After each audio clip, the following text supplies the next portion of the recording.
तरफ Trump Iran पर हमलों की रणनीति बनाने में व्यस्त हैं और यूरोप से पेट्रियट सहित कई तरह के एयर डिफेंस सिस्टम अरब में तैनात कर रहे हैं। दूसरी तरफ पुतिन के लिए यह मौका बनता जा रहा है। यूक्रेन की ज्यादा से ज्यादा जमीन कब्जाने का ऑपरेशन तेज हो चुका है। हालांकि अबू धाबी वार्ता के बाद ट्रंप ने कहा कि बातचीत सही दिशा में जा रही है, लेकिन रूस के रुख से लग रहा है कि वो डिप्लोमेसी पर कम और मिलिट्री पर ज्यादा जोर दे रहा है। रूस की सेना ने बीती रात यूक्रेन के कई शहरों में भीषण हमले किए हैं और इन हमलों में यूक्रेन में बड़ी तबाही हुई है।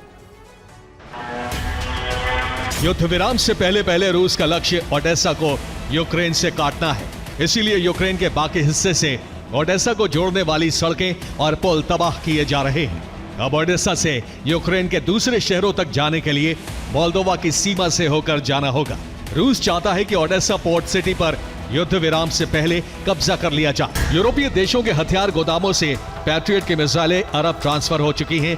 अमेरिका ने बड़े पैमाने पर थार्ड और पैट्रियट की तैनाती अरब में की है। अगर ईरान अमेरिका या इजराइल पर पलटवार करता है तो बड़ी संख्या में डिफेंस सिस्टम की मिसाइलों की जरूरत होगी। ईरान के ड्रोन हमलों के खिलाफ पैट्रियट सिस्टम सबसे कारगर है। इसीलिए यूरोप के हथियार गोदामों से नई और पुरानी मिसाइलें अरब के अलग अलग बेस पर पहुंचाई गई हैं। यूक्रेन के विदेश मंत्री आंद्री सिबिहा ने कहा है कि जेलेंस्की पुतिन से वार्ता को तैयार है। दोनों नेता मिलकर जमीन विवाद और ज़ेपोरिज़िया एनपीटी के मुद्दों को सुलझाने का कदम बढ़ाएं।